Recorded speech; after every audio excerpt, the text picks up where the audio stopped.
Gumulantang sa buong sansinukob ang pinaka-eskandalosong revelasyon na yayanig sa bawat hibla ng ating kasaysayan at tila isang tsunami na tatangay sa buong Malacanang ngayong gabi. Sa isang hindi inaasahang kaganapan na tila kidlat na tumama sa gitna ng katahimikan, ang katotohanan sa di umano'y pagpanaw ni Pangulong Bongbong Marcos ay nakatakda na raw ilantad sa publiko matapos ang mahabang panahon ng pagtatago sa ilalim ng mga selyadong pader ng misteryo. Ayon sa ating mga espiyang nakatago sa bawat madilim na kanto, huling-huli sa kamera ang panginginig ng mga security detail habang ang mga itim na sasakyan ay nagkakaripas ng takbo upang itago ang katotohanan ang trono ay wala na raw nakaupo sa gitna ng nagbabagang krisis na pilit na binubura sa internet. Hindi makapaniwala ang buong mundo sa nakakangilong eksenang ito kung saan ang Vice Presidente Sara Duterte ay balitang handang-handa na raw pumalit at humawak sa timon ng kapangyarihan sa gitna ng matinding kaba ng kanyang mga kalaban. Ayon sa mga saksing nasa loob mismo ng mga selyadong opisina, tila tumigil ang pag-ikot ng mundo nang mamataan ang mga dokumentong selyado ng ginto at bakal na inihahanda na para sa isang biglaang panunumpa na magbabago sa kapalaran ng bawat Pilipino habang buhay. Ang bawat pasilyo ng kapangyarihan ay nababalot ngayon ng matinding takot habang ang mga pader ay tila naglalaway sa sindak dahil salamat na hindi na kailanman mabubura ng anumang yaman habang ang agila ng Davao ay muling nakatayo ng matikas sa gitna ng kaguluhan. Ito na nga ba ang huling kabanata ng isang matikas na paghahari o ito ay simula lamang ng isang madugong labanan sa kapangyarihan kung saan wala ng sino mang itatangi sa lupit ng tadhana at ng batas na walang kinikilalang posisyon? Yung kaso kasi natin, binayan natin sa Supreme Court. Kung mag-grant yung PRO namin, indefinite po yan, unless reversed by the Supreme Court. So ang mangyayari po yan, kung mag-grant lang kami ng PRO, wala na pong hearing. Oo, wala nang proceeding ng Committee on Justice in the meantime. Okay? Or depende din sa... Yun ho talaga pinakaabangan natin eh.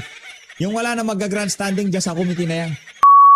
Bulilyaso na naman ho ang plano ng mga kawatang congressman na miyembro ng Justice Committee sa hinihaing petisyon ng ating mga magigiting na abogado. Palakpakan ho muna natin. Itong si Atty. Sraely Teturion. Itong si Atty. Vic Rodriguez. Etong si Atty. JV Hinlo. Pero bago ho ang lahat ng yan, syempre, kaarawan ho ni dating Pangulong Rodrigo Duterte. Kaya naman, sabay-sabay ho nating batiin itong si dating Pangulong Rodrigo Duterte ng happy birthday. Strawberry cake yan syempre, di ba? Alam nga naman magbe-birthday si Tatay Digong nung walang pa-cake, di ba? Di naman maaari yun. Diba, ang birthday wish natin dito kay dating Pangulong Rodrigo Duterte, kailangan niya magpakatatag. Dahil kailangan nating ng napakalupit na leader sa papalapit na 2028 presidential election. Na siyempre, ang ating gustong makita pagka nanalo na si VP Sara, ang maghatid kay ang maghahatid dito kay VP Sara walang iba. Etong si dating Pangulong Rodrigo Duterte dyan sa Malacanang. Kaya naman, Tatay Diggs, magpakatatag ka dyan. Kami talagang nananabik na sa iyong pag-uwi sa Pilipinas. No? Kahit ano pang sabihin ng mga yan, tayo umaasa at nananalangin na makakauwi ng malakas at ligtas sa ating bansa itong presidente na nagpakita sa atin na posible palang magkaroon ng tunay na pagbabago sa ating bansa. Muli, happy birthday, President Mayor Rodrigo Duterte. Ako na magbublow nito. Happy birthday, Tatay Diggs. Maraming salamat Ang iyong prinsipyo at paninindigan, yan pa rin ang aming tinatayuan mapahanggang sa ngayong mga panahon na to. Kahit wala ka sa Pilipinas, yung iniwan mo sa amin na pagmamahal sa bansang Pilipinas, yan pa rin ang aming tinatayuan mapahanggang sa ngayong mga panahon na to. Eto na ho mga kababayan, syempre. Hindi ho pwedeng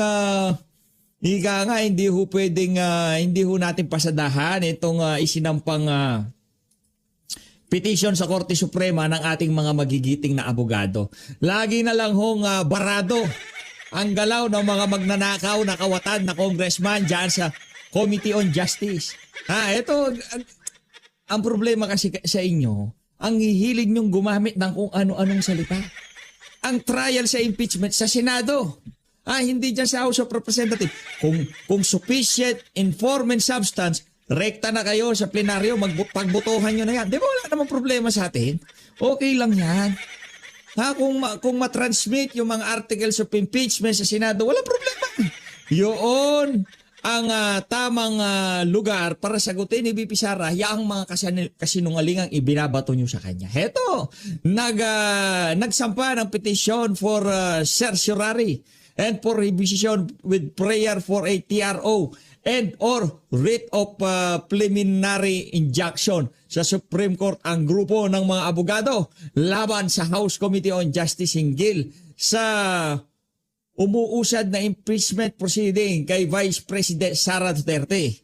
Lininaw ng mga abogado na nagsampa sila ng petisyon hindi bilang kasama sa legal team ng bise kundi bilang taxpayer at Filipino citizen. Palakpakan ho natin. Yan. Pagka ho kasi itong si Atty. Israeli Tutorion at itong si Atty. Vic Rodriguez, nakikita yan itong si Baculaw. Medyo tumitindig na yung balahibo ni Baculaw. Kasi abogado di kampanilya ho yung mga yan. Anak ng Petra Carabata. Atty. Israeli Tutorion, ngayon ho yan, suki sa Korte Suprema yan. At yung pinakahuling petisyon na isinampa niya dyan, yan ang dahilan kung bakit napasura yung impeachment laban dito kay VP Sara. Yung una, yung minadali nila, yung patong-patong na impeachment na ginawa nila, Atty. Israeli Tutorion ang kumamada doon. Ngayon, kasama pa itong isa pang abogado di Campanilla na sigurado na yan. Sa 2028, talagang isa sa ating mga susuportahan. Atty. Vic Rodriguez, palakpakan ho natin. Maraming salamat. Talagang napakagandang napakagandang pangbungad na birthday party para dito kay dating Pangulong Rodrigo Duterte. Balita natin, yung ating mga idolo nasa Davao City na. Tayo hindi makakabunta ngayon dahil meron ho tayong inaasikaso at aasikasuhin. No? Kaya kahit nandito ho tayo sa ating studio, happy birthday dating Pangulong Rodrigo Duterte. Happy birthday, Mayor President Rodrigo Roa Duterte. Palakpakan ho natin si Tatay Ding. Di ba? Siya ho kasi yung nagbigay ng yung glimpse, yung sulyap. Di ba? Siya yun eh. Di ba? Kung wala si Tatay Digong, baka ngayon pa sway tayo. Hindi natin malaman kung ano nga ba talaga yung mga dapat gawin para magkaroon ng pagbabago sa ating bansa. No? Maraming salamat ating Paulo Rodrigo Duterte. At dahil ho dyan sa petition na yan, siyempre kailangan sumagot ng mga magnanakaw sa congressman dyan sa inihain na petition na yan nitong si Atty. Israeli Tutorion at nitong si Atty. Vic Rodriguez. Tayo ay natutuwa. Sa totoo lang, pag nakikita ho natin na merong ganitong galaw at yung mga individual na merong prinsipyo at paninindigan nagkakaisa sa mga ganitong klaseng bagay. Sobrang natutuwa ho tayo pag nakikita nating nagsasama-sama yung mga mga individual na yan. Ito, handang sagutin ng House Justice Committee ang hinihaing TRO petition laban sa impeachment proceeding ni Vice President Sara Duterte. Siguraduhin nyo, ha? Ganyan din sinabi nyo, di ba? Ganyan din yung narinig natin. Doon sa impeachment na binasura ng Korte Suprema. Di ba? Angas na angas kayong sasagutin namin yan. Kaya namin yan. Anak ng toka, maya-maya, ayun, binasura, unconstitutional, palakpakan. Kaya yung ginagawa nyo na yan, pagka TRO na naman yan, paano tayo tutuloy? Paano pagka sinabi na naman ng Korte Suprema na unconstitutional na naman ang ginawa nyo, di back to zero tayo ulit. O yan ang problema na naman natin dyan. O hold muna tayo sa impeachment. Wala muna kasi wala na, unconstitutional na ginagawa nila Sila na ang complainant, sila na ang magpepresenta ng testigo, ebidensya, sila pa ang huhusga sa ebidensya at testigo, sila pa ang hahatol na i-impeach si VP Sara dyan sa House of Representatives. Di ba? Saan ho yung fairness doon? Sila lang ang makakapag-cross-examine sa mga witness, ebidensya o kung ano pa man. Si VP Sara hanggang ano lang siya. Oo, hindi, pwede. Ganon lang. Wala akong cross-examination na mangyayari. Tanungan blues lang ho siya dyan. Kaya yung isinampa na yan, itong sila Atty. Vic at itong si Atty. Israeli Tutorion. Saludo ho tayo dyan. Napakalupit na talagang dito sa isa na to, sa tingin natin, hindi na naman makakatulog itong si Baculaw ngayong gabi. Rekta ho tayo dito sa ano muna tayo, comedy muna tayo, okay? ihanda nyo na ho ang inyong mga ulo dahil pasasakitin ho yan itong si Marcos Jr. So, Yung ating tuloy na paghahanap ng supply. anak ng tokwa, opening salvo pa lang. Yung ating tuloy kagad. Yung ating paghahanap patuloy. Kumpletuhin mo. Alam ko yung utak mo sinasabi niya na sinabi mo na yung mga salita na yon. Alam ko dahil bangag ka eh.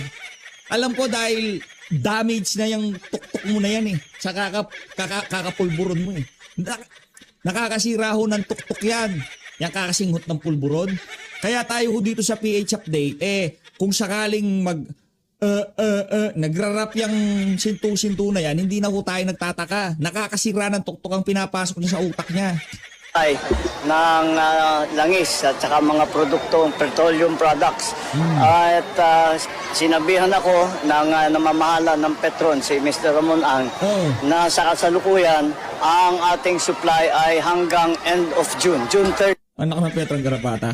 Pribadong sektor ang magsasabi sa atin kung gaano katagal at gaano karami ang ating supply. Hindi maliho ata yun.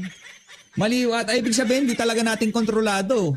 Kasi kung ano lang sabihin ng mga malalaking negosyante, yun lang ang ating nasa state of energy crisis.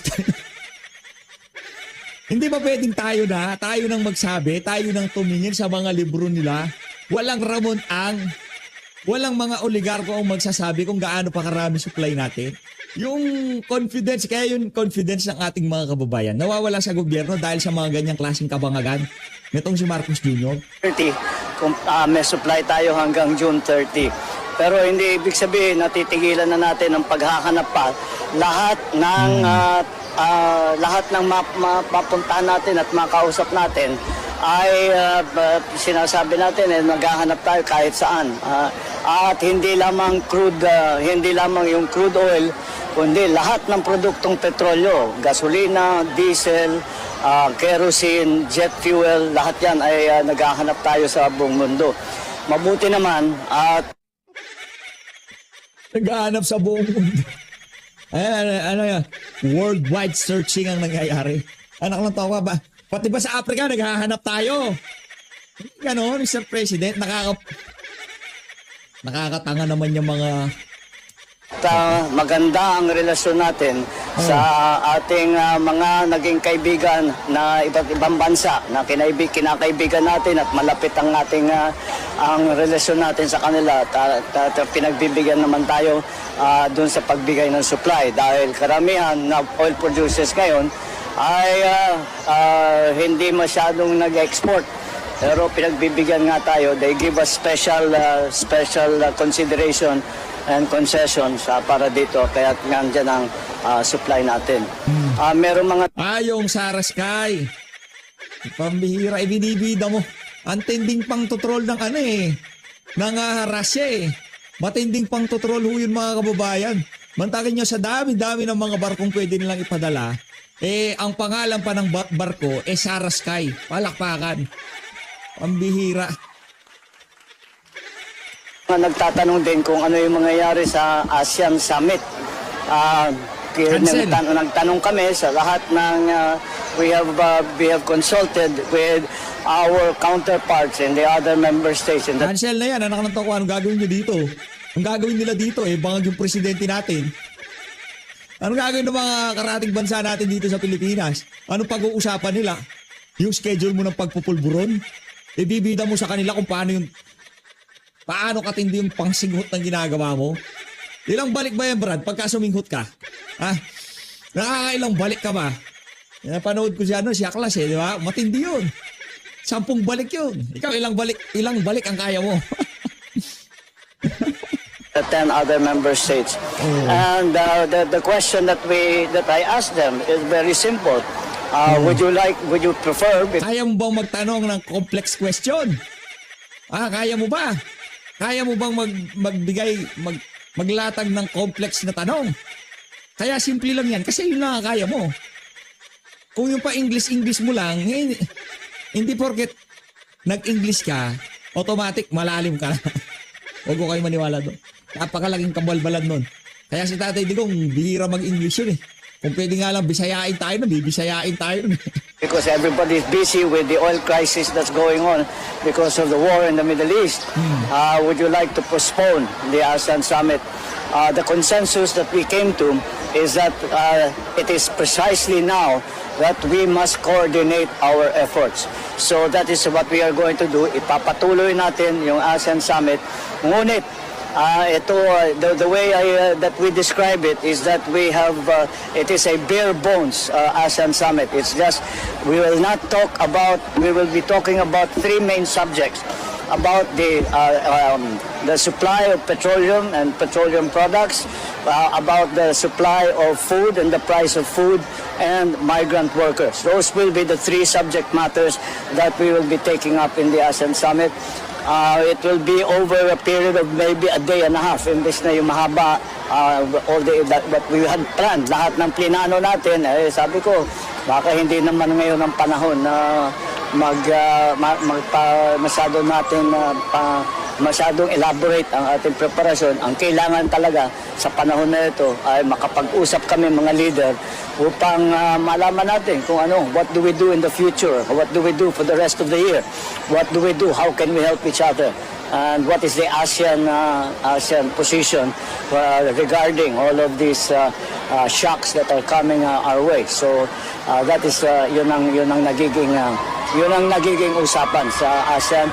Tuloy tayo sa May 7, May 8, but as I said, it will be a very bare bones summit which will focus very closely on those three subject matters.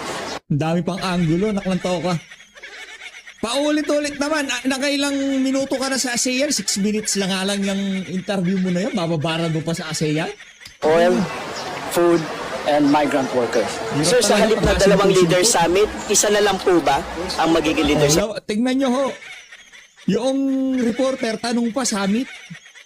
Dami natin problema nyo summit. For this year? Wala tayong, hindi natin na pinag-uusapan muna yung sa November. So sa ngayon, tentatively, tuloy pa yung sa November.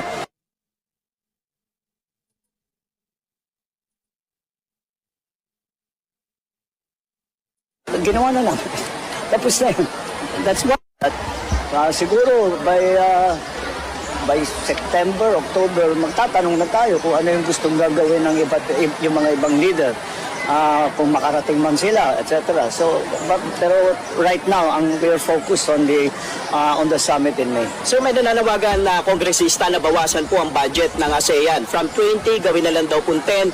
Yung 12 billion, ibigay na lang daw po dun sa mas nangangailangan yung apektado ng krisis. Ano po masasabi niyo, sir? Ginawa na lang. Tapos na yun. That's why we did it. That's why we did this. That's exactly why we did it. One of the big reasons why we did it. Yeah. Sir, what are your thoughts on the proposal to